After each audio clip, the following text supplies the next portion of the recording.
Good morning all of you. आप सभी का स्वागत है प्रभांस क्लासेज में। स्टूडेंट्स, आप लोग बढ़िया से तैयारी कर रहे होंगे। बड़ी आशा के साथ मैं ये कह रहा हूं कि आप लोग खुशहाल एवं मस्त होकर अपनी पढ़ाई का एंजॉय कर रहे हैं। आपके एग्जाम में जो भी आएगा उसको निचोड़ मैंने निकाल लिया है और जो भी बताऊंगा वो 100% आएगा। आप लोग वीडियो को स्किप किए बिना संपूर्ण वीडियो को देखेंगे और किसी को किसी भी प्रकार की अगर समस्या आ रही है तो कमेंट्स बॉक्स में जरूर लिखिएगा। स्टूडेंट्स, आज आप लोगों को जो बताने जा रहे हैं, जो कि 5 नंबर की चीज बताएंगे, आपके 5 नंबर पक्के होंगे। चलिए वीडियो को स्टार्ट करते हैं। आपने सुना होगा, चैप्टर का नाम है गॉस की प्रमेय, वैद्युत फ्लक्स तथा गॉस की प्रमेय। वैद्युत फ्लक्स तथा गॉस की प्रमेय चैप्टर में पूछा जाता है कि वैद्युत फ्लक्स क्या है या गॉस की प्रमेय क्या है।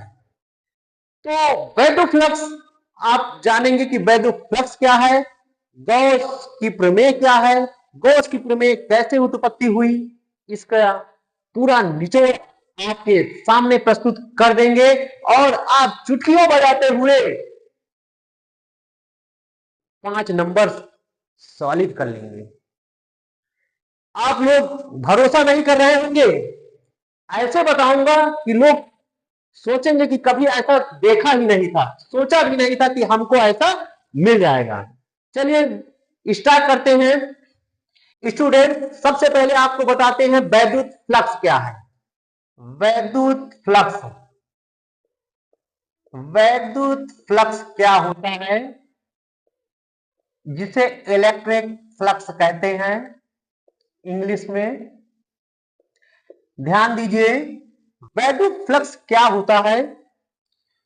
कोई भी पृष्ठ होता है, किसी भी काल्पनिक पृष्ठ से होकर गुजरने वाली वैद्युत बल रेखाओं की संख्या को वैद्युत फ्लक्स कहते हैं। काल्पनिक पृष्ठ छोटा से छोटा पृष्ठ होगा और जिससे बल रेखाएं गुजरेंगी। अब आप समझेंगे कि बल रेखाएं क्या हैं। आपने पीछे पढ़ा ही होगा बल रेखाएं क्या होती हैं। अब बल रेखाएं, वैद्युत बल रेखाएं क्या होती हैं। वैद्युत क्षेत्र में खींचा गया एक काल्पनिक निष्कोण वक्र होता है, जिस पर वैद्युत बल की दिशा का लगातार अविरत प्रदर्शन होता रहता है। वैद्युत बल रेखाएं क्या होती हैं। वैद्युत बल रेखाएं वैद्युत क्षेत्र में खींचा गया एक काल्पनिक निष्कोण वक्र होता है, जो वैद्युत बल की दिशा का लगातार अविरत प्रदर्शन करता रहता है। तो अभी हम वैद्युत बल रेखाओं की को छोड़ते हुए परिभाषा क्लियर कर दिया, लेकिन उसी परिभाषा के अनुसार वैद्युत फ्लक्स की परिभाषा होती है। वही जो वैद्युत बल रेखाएं होती हैं, उन्हीं को जो काउंट कर लेते हैं, उन्हीं की जो संख्या होती है, वैद्युत फ्लक्स कहलाती है। वैद्युत फ्लक्स को भी फाई से प्रदर्शित करते हैं।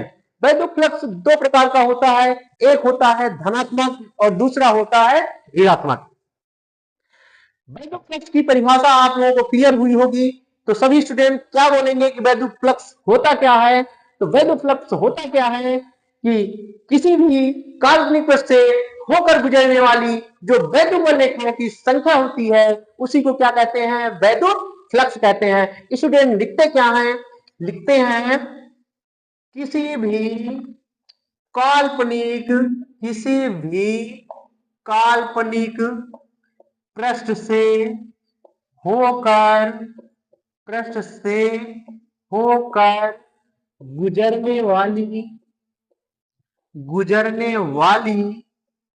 वैद्युत बल रेखाओं की संख्या को गुजरने वाली वैद्युत बल रेखाओं की संख्या को बल रेखाओं की संख्या को वैद्युत फ्लक्स कहते हैं, को वैद्युत फ्लक्स कहते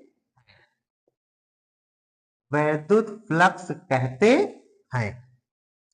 ध्यान दीजिए,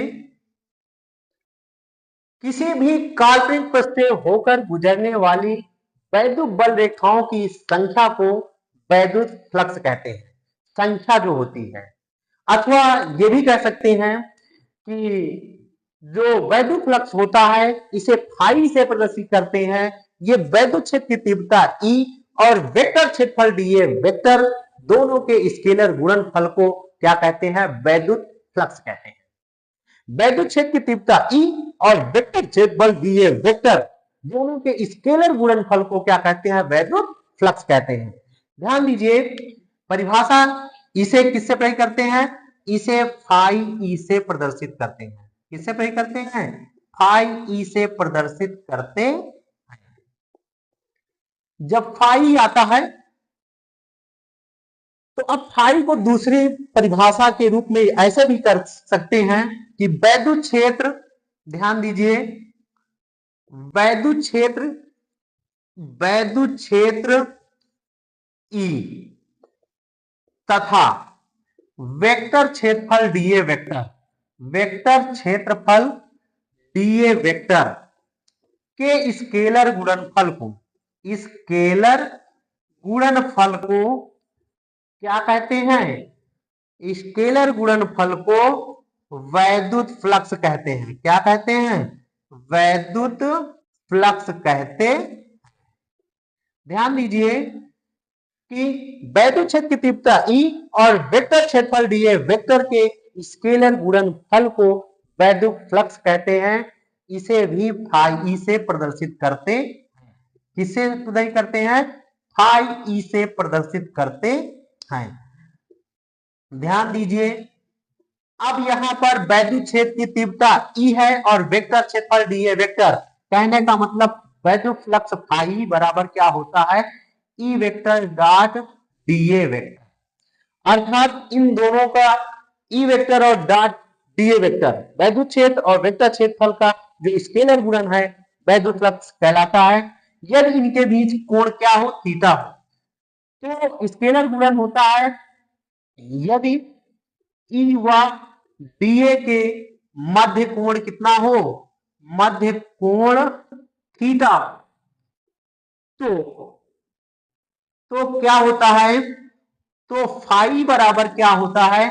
E dA cos theta, E dA cos theta होता है। अर्थात इन दोनों का, दो वेक्टरों का जो स्केलर गुणनफल 11वीं क्लास में पढ़े थे, क्या होता है? दो वेक्टरों का स्केलर गुणनफल उन वेक्टरों के परिमाणों और उनके बीच बने कोण की कोज्या के गुणनफल के बराबर होता है। तो E dA cos थीटा हो गया। तो अब इसको यहीं पर अभी छोड़ते हैं।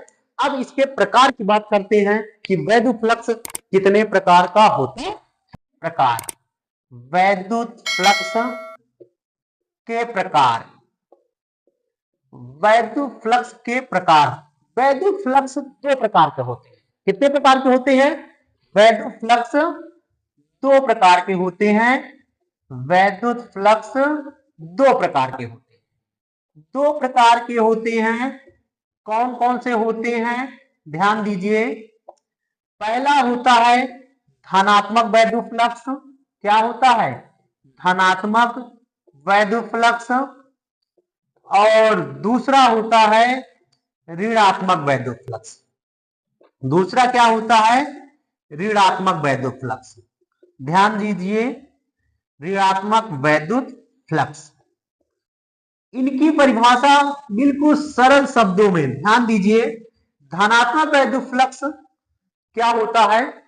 ऐसा फ्लक्स होता है, ऐसा पृष्ठ होता है जिस पर वैद्युत बल रेखाएं अगर पड़ती हैं तो पड़ने के पश्चात और पृष्ठ के दूसरी ओर निकल जाती है। गौर करिएगा कि ऐसा पृष्ठ जिस पर वैद्युत बल रेखाएं पड़े और पड़ने के पश्चात दूसरी ओर निकल जाती हैं, धनात्मक वैद्युत फ्लक्स कहलाता है। क्लियर? जैसे एक ये पृष्ठ है और इस पर ये वैद्युत बल रेखाएं प्रवेश कर रही हैं। ये पृष्ठ पर वैद्युत बल रेखाएं पड़ी, प्रवेश की, और प्रवेश करने पर आगे तुरंत निकल जाती हैं। ध्यान दीजिए, ये वैद्युत बल रेखाएं दूसरी ओर निकल जाए तो ऐसा वैद्युत फ्लक्स क्या कहलाता है? धनात्मक वैद्युत फ्लक्स। और ऋणात्मक वैद्युत फ्लक्स क्या होता है? जिस पर वैद्युत बल रेखाएं पड़े और पड़ने के पश्चात क्या हो जाए, उसी में समाहित हो जाए, अर्थात दूसरी ओर न निकली, इस तरफ ना निकल पाए, तो ऐसा वैद्युत फ्लक्स ऋणात्मक वैद्युत फ्लक्स कहलाता है। धनात्मक वैद्युत फ्लक्स में यही है कि किसी भी पृष्ठ पर वैद्युत बल रेखाएं पड़े और पड़ने के पश्चात दूसरी ओर यदि नहीं निकलती हैं तो ऐसा वैद्युत फ्लक्स धनात्मक वैद्युत फ्लक्स कहलाता है। और ऋणात्मक वैद्युत फ्लक्स वह वैद्युत फ्लक्स होता है जिस पर वैद्युत बल रेखाएं किसी पृष्ठ पर पड़े और पड़ने के पश्चात दूसरी ओर नहीं निकले, अर्थात उसी में क्या हो जाए, समाहित हो जाए, ऋणात्मक वैद्युत फ्लक्स कहलाता है। तो स्टूडेंट, आप लोगों को समझ में आया है वैद्युत फ्लक्स। इतना ही नहीं, अब वैद्युत फ्लक्स जब पता चल गया तो अब आपको गॉस की प्रमेय की तरफ ले चलते हैं कि गॉस की प्रमेय होती क्या है। ध्यान दीजिए, गॉस की प्रमेय के लिए सबसे पहले आपको पता होना चाहिए कि गॉसियन पृष्ठ क्या होता है। स्टूडेंट्स, आपको ये किस लिए बताया गया? सबसे पहले आपको इसी चीज को नॉलेज होना चाहिए। अगर आपको वैद्युत फ्लक्स नहीं पता होगा तो आप गॉस की प्रमेय कतई नहीं कर सकते हैं।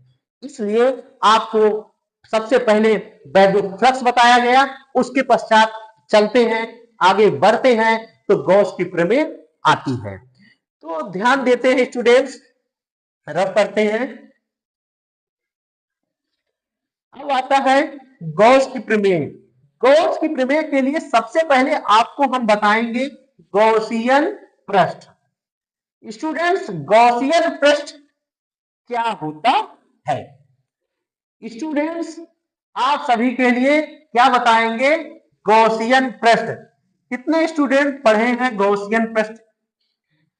लोग गॉस की प्रमेय तो पढ़ लिए होंगे, लेकिन बहुत सारे स्टूडेंट गॉसियन पृष्ठ नहीं जानते हैं कि गॉसियन पृष्ठ होता क्या है। बहुत सारे स्टूडेंट, आप लोगों को पता होगा, गॉस की प्रमेय सभी टीचर बता देते हैं, लेकिन मोस्टली चीजें गॉसियन पृष्ठ नहीं जान पाते हैं। बहुत सारे वीडियो डालते हैं सब कुछ, लेकिन गॉसियन पृष्ठ में कोई नहीं बताता, स्कूलों में ही नहीं बताया जाता है। आपको मैं वो चीज बताने जा रहा हूं, आप देखते रहेंगे, कभी सोचा भी नहीं होगा। देखते हैं गॉसियन पृष्ठ क्या होता है छोटी सी परिभाषा, लेकिन पता किसी को नहीं होती है। चलते हैं, गॉसियन पृष्ठ क्या है? गॉसियन पृष्ठ, गॉसियन पृष्ठ होता क्या? गॉसियन पृष्ठ क्या है?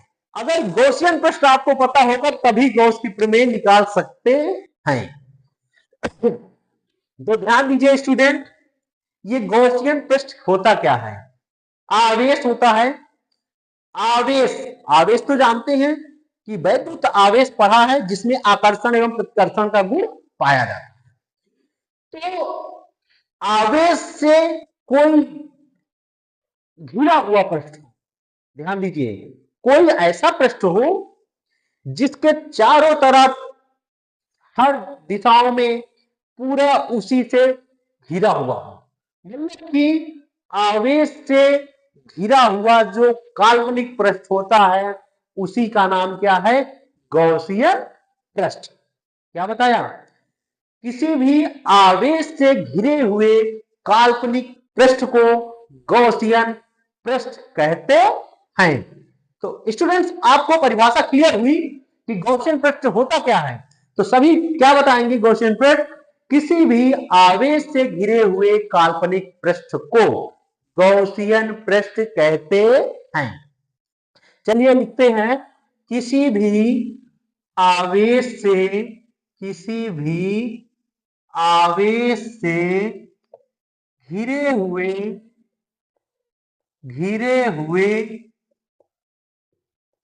काल्पनिक पृष्ठ को किसी भी आवेश से घिरे हुए काल्पनिक पृष्ठ को गौसियन पृष्ठ कहते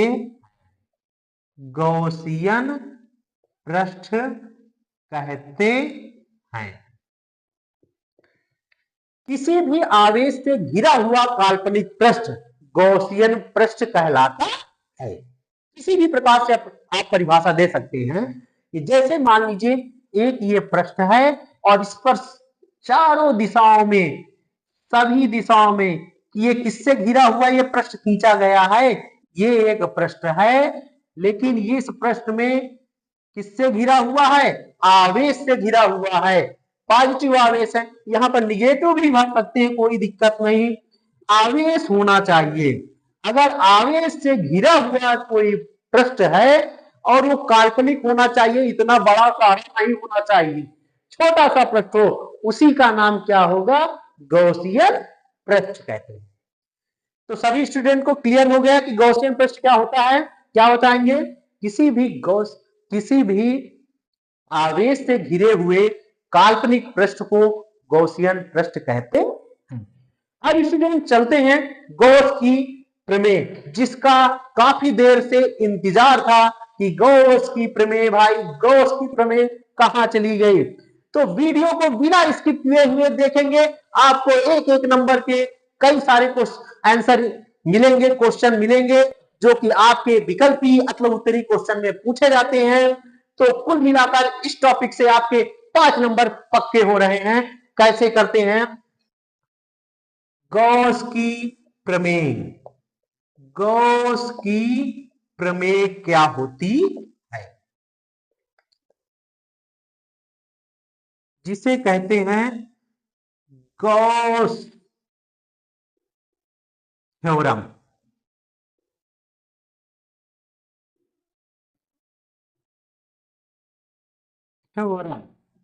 गॉसियन थ्योरम भी कह सकते हैं, गॉसेस थ्योरम भी कह सकते हैं, या गॉस से ला कह सकते हैं, मतलब गॉस का नियम भी कह सकते हैं।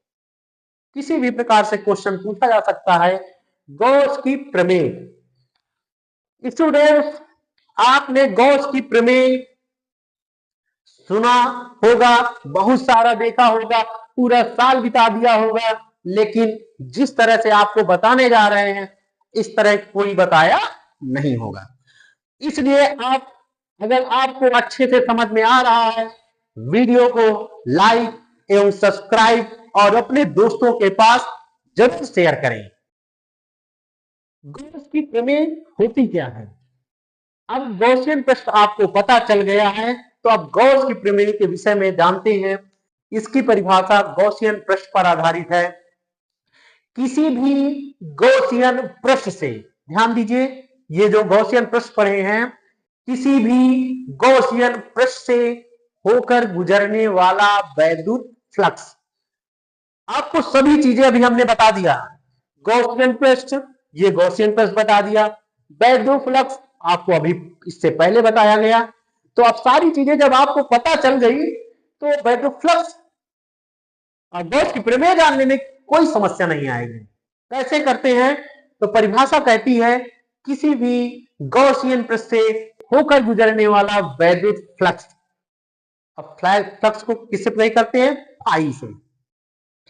पृष्ठ पर उपस्थित आवेश की मात्रा Q का 1/ε0 गुना होता है। ε0 मतलब निर्वात की वैद्युतशीलता, निर्वात की वैद्युतशीलता का गुना होता है, गुना मतलब गुणे में होता है। तो परिभाषा, दो परिभाषा दे सकते हैं, अथवा दूसरी परिभाषा ये कह सकते हैं किसी भी गॉसियन पृष्ठ से होकर गुजरने वाला जो वैद्युत फ्लक्स फाई, पृष्ठ पर उपस्थित आवेश की मात्रा Q तथा निर्वात की वैद्युतशीलता ε0 के अनुपात के बराबर होता है। आपको दोनों परिभाषाएं क्लियर हो गई। लिखते हैं किसी भी गॉसियन पृष्ठ से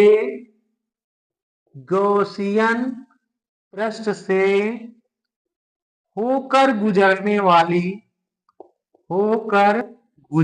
वाले किसी भी गॉसियन पृष्ठ से होकर गुजरने वाला वैद्युत फ्लक्स।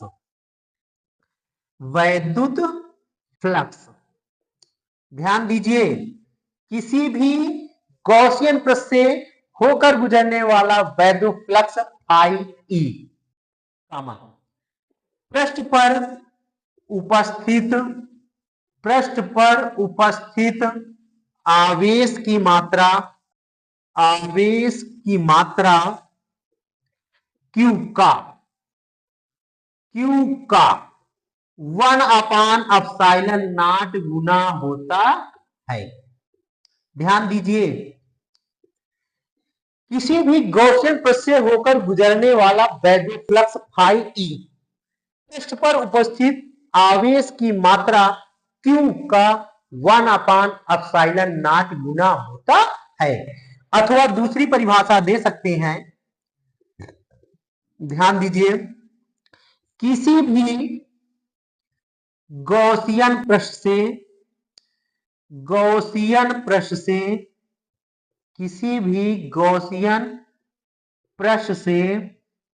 होकर गुजरने वाला वैद्युत फ्लक्स किसी भी गॉसियन पृष्ठ से होकर गुजरने वाला वैद्युत फ्लक्स फाई ई पृष्ठ पर उपस्थित आवेश की मात्रा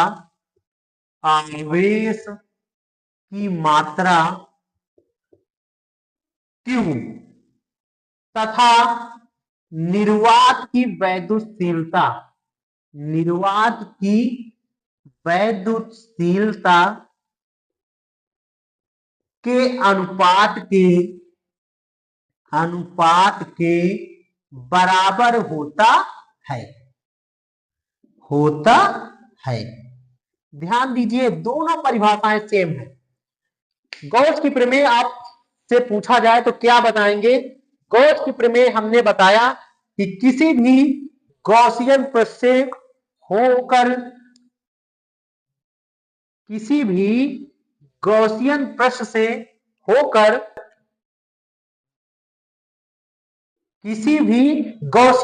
होकर गुजरने वाला वैद्युत फ्लक्स फाई पृष्ठ पर उपस्थित आवेश की मात्रा Q का 1/ε0 गुना होता है। दूसरी परिभाषा क्या बताई गई कि किसी भी गॉसियन पृष्ठ से होकर गुजरने वाला जो वैद्युत फ्लक्स है फाई पृष्ठ पर उपस्थित आवेश की मात्रा Q तथा निर्वात की वैद्युतशीलता को ε0 से प्रदर्शित करते हैं। किससे प्रदर्शित करते हैं? ε0 के अनुपात के बराबर होता है। किसके बराबर होता है? ε0 के अनुपात के बराबर होता है। ध्यान दीजिए, जब ε0 के अनुपात के बराबर होता है तो इसको हम कैसे निरूपित करते हैं? ध्यान दीजिए, वैद्युत फ्लक्स को फाई से प्रदर्शित करते हैं। आवेश की मात्रा Q है, निर्वात की वैद्युतशीलता E ε0 है। तब ध्यान दीजिएगा, तब फाई बराबर परिभाषा के अनुसार जो परिभाषा कही गई है कि ये वैद्युत फ्लक्स फाई पृष्ठ पर उपस्थित आवेश की मात्रा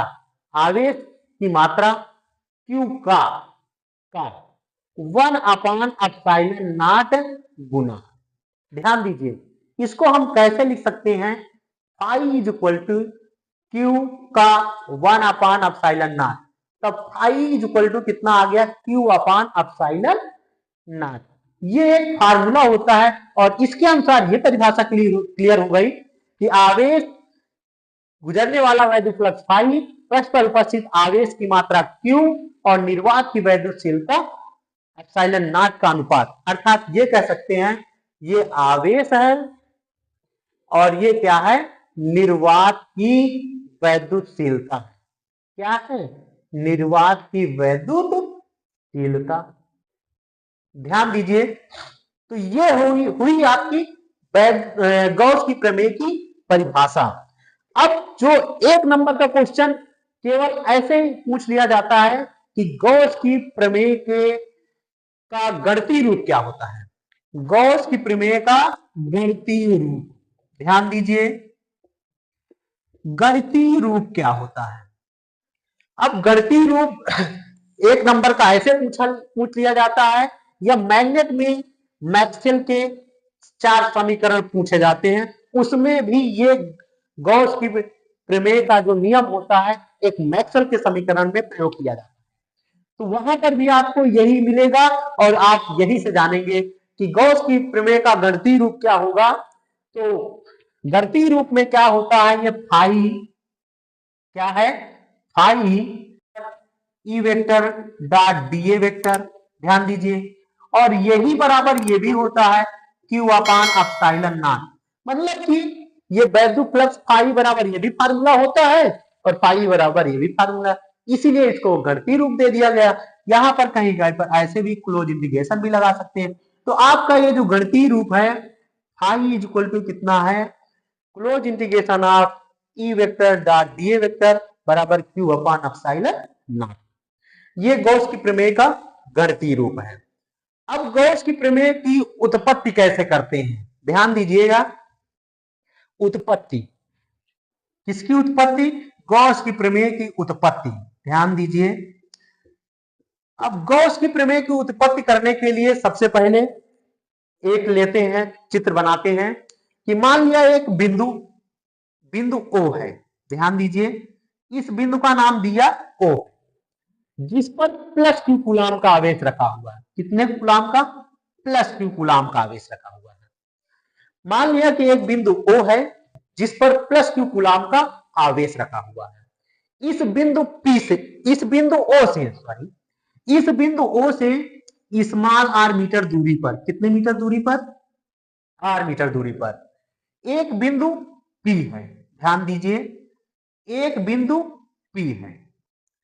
इस बिंदु P से होकर गुजरने वाले एक काल्पनिक पृष्ठ की कल्पना करते हैं। ध्यान दीजिए, इस बिंदु P से होकर गुजरने वाले एक काल्पनिक पृष्ठ की पहले कल्पना करते हैं। ये काल्पनिक पृष्ठ बनाया, इस काल्पनिक पृष्ठ की कल्पना करते हैं। इस काल्पनिक पृष्ठ के भीतर इस बिंदु का नाम क्या है, P, ध्यान दीजिए। इस काल्पनिक पृष्ठ की कल्पना करते हैं जिसे क्या कहेंगे, गॉसियन पृष्ठ कहेंगे। क्या कहेंगे, ये गॉसियन पृष्ठ है, ध्यान दीजिए। इससे इसकी कल्पना करते हैं कि ये पृष्ठ और बड़ा होगा, ध्यान दीजिए, ये पृष्ठ एक खींच देते हैं, बड़ा पृष्ठ हो गया, मान लीजिए ऐसे,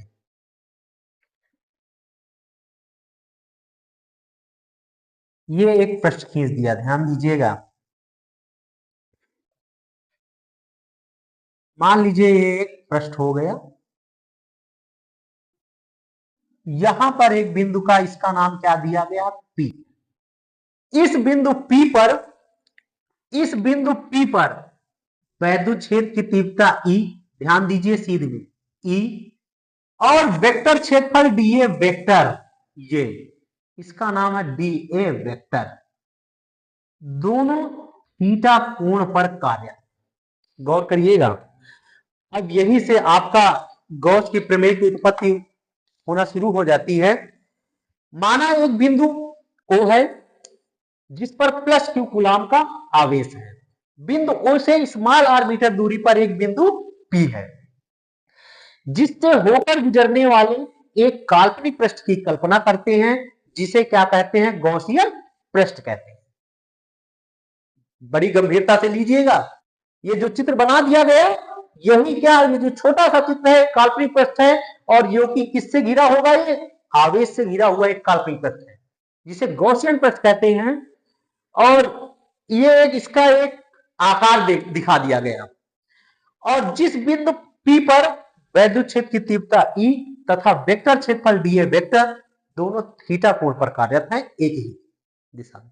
गौर कीजिए, इस बिंदु P से होकर गुजरने वाले जो एक काल्पनिक पृष्ठ की कल्पना करते हैं जिसे गॉसियन पृष्ठ कहते हैं, इस गॉसियन पृष्ठ से इस बिंदु O पर ध्यान दीजिए किसका एक निर्माण करते हैं, एक समकोण, अर्थात यहां पर एक घन कोण बनता है। क्या बनता है? घन कोण।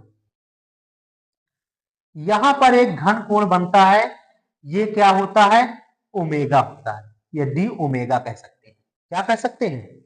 ये ओमेगा या डी ओमेगा ये क्या है? घन कोण है।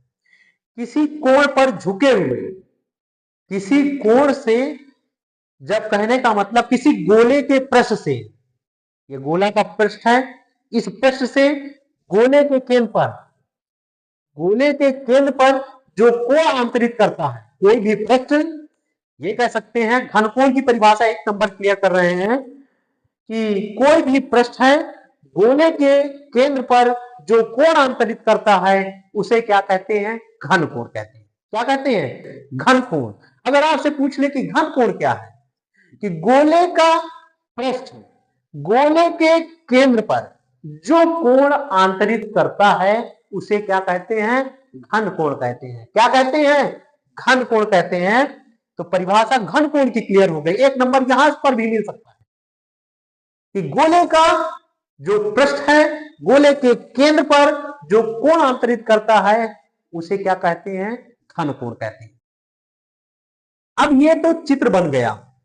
अगर आपसे उत्पत्ति, गॉस की प्रमेय की उत्पत्ति करनी है तो सबसे पहले क्या लिखेंगे? माना, लिखते हैं, माना एक बिंदु O है जिस पर प्लस Q कूलाम का आवेश स्थित है, आवेश स्थित है। बिंदु O से स्मॉल r मीटर दूरी पर एक बिंदु P है। ध्यान दीजिए, बिंदु O से स्मॉल r मीटर दूरी पर, यहां से ये पूरी दूरी क्या है? ये स्मॉल r मीटर दूरी पर एक बिंदु P है जिससे होकर गुजरने वाले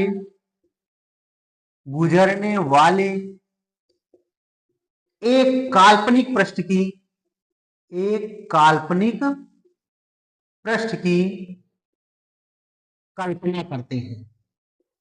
कल्पना करते हैं। ध्यान दीजिए, ये जो P से होकर गुजरने वाले एक काल्पनिक पृष्ठ की कल्पना करते हैं, जिसे क्या कहते हैं? जिसे गॉसियन पृष्ठ कहते हैं। गॉसियन पृष्ठ कहते हैं। ध्यान दीजिए, इस बिंदु P से होकर गुजरने वाले एक काल्पनिक पृष्ठ की कल्पना करते हैं जिसे गॉसियन पृष्ठ कहते हैं। इस बिंदु P पर वैद्युत क्षेत्र E तथा वेक्टर क्षेत्रफल dA वेक्टर थीटा कोण पर कार्यरत है। लिखते हैं, इस बिंदु P पर वैद्युत क्षेत्र E तथा वेक्टर क्षेत्रफल dA वेक्टर तथा वेक्टर क्षेत्रफल dA वेक्टर थीटा कोण पर, dA वेक्टर थीटा कोण पर कार्यरत है। ध्यान दीजिए, ये थ्योरी आपको लिखना है कि माना एक बिंदु O है जिस पर प्लस Q कूलाम का आवेश है। बिंदु O से स्मॉल r मीटर की दूरी पर एक बिंदु P है जिससे होकर गुजरने वाले एक काल्पनिक पृष्ठ की कल्पना करते हैं, जिसे क्या कहते हैं? गॉसियन पृष्ठ कहते हैं। इस गॉसियन पृष्ठ में बिंदु P पर वैद्युत क्षेत्र की तीव्रता E तथा वेक्टर क्षेत्रफल दिए वेक्टर दोनों थीटा कोण पर कार्य। तब इस बिंदु P से होकर गुजरने वाला वैद्युत फ्लक्स निकालते हैं। किससे निकालते हैं? इस बिंदु P से होकर गुजरने वाला वैद्युत फ्लक्स निकालते हैं। ध्यान दीजिएगा। अब आगे इसको रख करते हैं। सभी को समझ में आ रहा है? आप लोग 2 महीने गंभीरता के साथ अच्छे थे, पढ़ लीजिए। 95, 97, 90 नंबर से कम तो आ ही नहीं सकते। बाद में ये सोचने वाली बात न रहे कि मैंने पढ़ा नहीं है, नहीं मेरे भी इतना आ जाते। तो जो जो बताया जा रहा है मोस्ट इंपॉर्टेंट चीजें आप regular per day, daily to daily तैयार करते जाइए।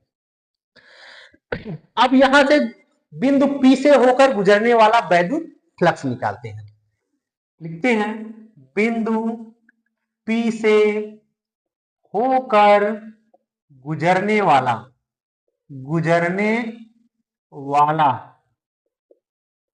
वैद्युत फ्लक्स। ध्यान दीजिए, बिंदु P से होकर गुजरने वाला वैद्युत फ्लक्स क्या होगा? D phi. ध्यान दीजिए, डी फाई बराबर क्या होगा? E vector dot D A vector. अब फाई बराबर क्या होता है? E vector dot D A vector हो गया, क्योंकि दोनों का स्केलर गुणन होता है। अब लेकिन दोनों कितने कोण पर कार्यरत है? थीटा कोण पर। लिखते हैं चूंकि ई वेक्टर व डी ए वेक्टर थीटा कोण पर कार्यरत है, तो थीटा कोण पर कार्यरत है, दोनों का स्केलर गुणन कराते हैं, तब डी फाई बराबर क्या होगा? E D A cos theta हो गया। आपको जो पीछे बताया गया वैद्युत फ्लक्स में, तो डी फाई बराबर क्या बताया गया? E D A cos theta हो गया। अब इसके पश्चात करते क्या है? अब ध्यान देते हैं। अब यहां पर आता है ई। गौर करिए, ई क्या है? ई वैद्युत क्षेत्र की तीव्रता। जहां ई वैद्युत क्षेत्र की तीव्रता है, वैद्युत क्षेत्र की तीव्रता है। तो अब ध्यान दीजिए, वैद्युत क्षेत्र की तीव्रता, ये प्लस क्यू आवेश के कारण बिंदु P पर वैद्युत क्षेत्र की तीव्रता, जो कि फर्स्ट चैप्टर में पढ़े हैं कि बिंदु आवेश के कारण वैद्युत क्षेत्र की तीव्रता क्या होती है? 1/4πε0 Q/r² होती है। तो वैसे ही यहां पर लगाते हैं कि प्लस क्यू आवेश के कारण बिंदु P पर वैद्युत क्षेत्र की तीव्रता। अब वैद्युत क्षेत्र की तीव्रता E इक्वल टू कितना होता है? 1/4πε0 Q/r² होता है। तो E इक्वल टू कितना हो गया? 1/4πε0 Q/r²। अब ध्यान दीजिए, ये न्यूटन प्रति कूलाम होता है, न्यूटन प्रति कूलाम। तो ये मान उठाकर यहां पर रख देते हैं, तब वैद्युत फ्लक्स। ध्यान दीजिए, डी फाई ई की जगह पर ये मान रख देते हैं 1/4πε0 Q/r² into D A cos theta. अब ये इतना नोट कर दिया।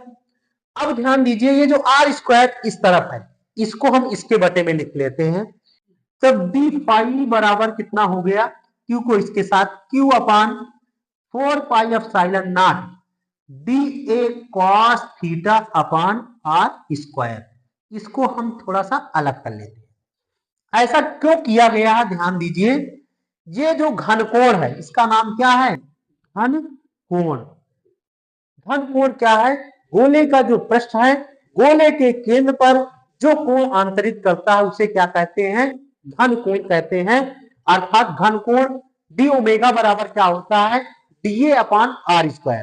कहने का मतलब है, चूंकि D A upon D omega बराबर क्या होता है, D A upon R square, ये होता है।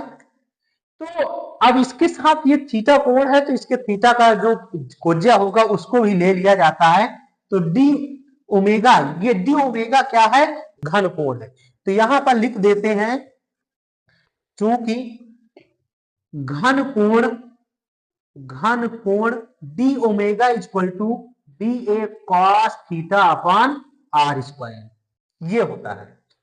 कहने का मतलब चूंकि D A proportional R square, ये कंडीशन होती है, D A proportional R square, तब डी ए बराबर डी ओमेगा आर स्क्वायर, अर्थात डी ओमेगा बराबर D A upon R square, ऐसे भी कंडीशन निकाल सकते हैं। और इसके थीटा कोण है तो डी ए कॉस थीटा हो जाता है। तो ये सब रफ का काम है, ऐसे जानने के लिए है। तो अब यहां पर डी ओमेगा बराबर क्या हो गया, D A cos theta upon R square. इसकी जगह पर अब हम क्या लिख सकते हैं, डी ओमेगा अर्थात घन कोण, तो डी फाई ई बराबर कितना हो गया, Q upon 4 pi epsilon not D omega, इसकी जगह पर रख दिया गया। अब यहां पर इस काल्पनिक पृष्ठ से, छोटे से पृष्ठ से होकर गुजरने वाला वैद्युत फ्लक्स निकला, लेकिन हमें निकालना है संपूर्ण, जो हमने इससे एक बड़ा एरिया बना दिया, तो संपूर्ण गॉसियन पृष्ठ से होकर गुजरने वाला वैद्युत फ्लक्स कैसे निकालते हैं। अब छोटे से पृष्ठ में निकल आया है, तो अब आगे करते क्या है, संपूर्ण गॉसियन पृष्ठ से होकर गुजरने वाला वैद्युत फ्लक्स निकालते हैं। लिखते हैं संपूर्ण गॉसियन पृष्ठ, संपूर्ण गॉसियन पृष्ठ से होकर गुजरने वाला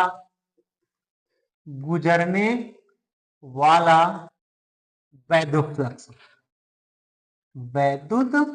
फ्लक्स, ध्यान दीजिए, संपूर्ण गॉसियन पृष्ठ से होकर गुजरने वाला वैद्युत फ्लक्स, ये अब संपूर्ण के लिए ये डिफाइन था।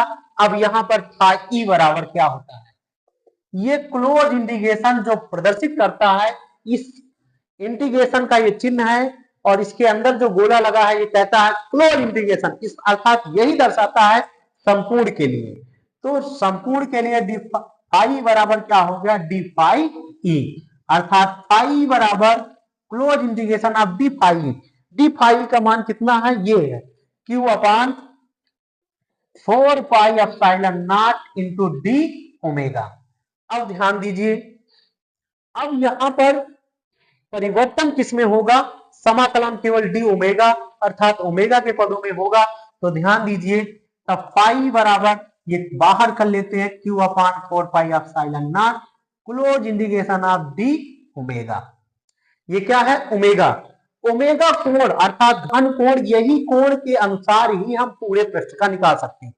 तो ये संपूर्ण जो गॉसियन पृष्ठ है, इस संपूर्ण गॉसियन पर पृष्ठ पर जो पूरा घनकोण कितना होता है, पूरे घनकोण, संपूर्ण घनकोण का मान कितना होता है, 4 पाई होता है रेडियन, 4 पाई रेडियन होता है। तो इसके लिए हम डायरेक्ट यहां से मान लिख सकते हैं, लिखते हैं, चूंकि close integration of D omega equal to 4 pi radian किसमें होता है, रेडियन में होता है। इसका मान यहां पर रख देते हैं, तब phi equal to Q upon 4 pi epsilon naught into, इसकी जगह पर क्या लिख दिया गया, 4 पाई, और इस 4 पाई से 4 पाई कैंसिल, तब फाई इक्वल टू कितना आ गया, Q upon epsilon not.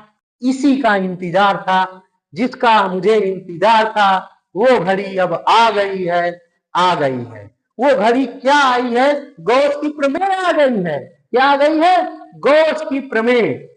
Gauss की प्रमेय हमने इतनी देर से पढ़ते चले आए कि गॉस की प्रमेय है क्या। तो गॉस की प्रमेय में परिभाषा मैंने बताया था, किसी भी गॉसियन पथ से होकर गुजरने वाला वैद्युत फ्लक्स फाई पृष्ठ पर उपस्थित आवेश की मात्रा क्यू का 1 अपान एप्सिलॉन नॉट गुना होता है, अथवा ये बताया गया कि जो वैद्युत फ्लक्स है फाई पृष्ठ पर उपस्थित आवेश की मात्रा क्यू तथा निर्वात की वैद्युतशीलता एप्सिलॉन नॉट के अनुपात के बराबर होता है। मैंने सिद्ध कर दिया कि फाई इक्वल टू कितना आ गया, क्यू अपान एप्सिलॉन नॉट। यही गॉस की प्रमेय है। इसको लिख देते हैं, यही गॉस की प्रमेय है। गॉस की प्रमेय, यही गॉस की प्रमेय है। तो आपने स्टूडेंट्स गॉस की प्रमेय तैयार कर लिया होगा। अब आपको कोई समस्या नहीं है गॉस की प्रमेय से संबंधित। आशा करते हैं कि आपको ये वीडियो अच्छा समझ में आया होगा और आप लोग अच्छे से एंजॉय करते हुए, वीडियो को लाइक करते हुए, चैनल को सब्सक्राइब करते हुए, बेल आइकन घंटी बजाते हुए आप एंजॉय से पढ़ेंगे, स्वस्थ एवं मस्त रहेंगे। Thanks for watching this video.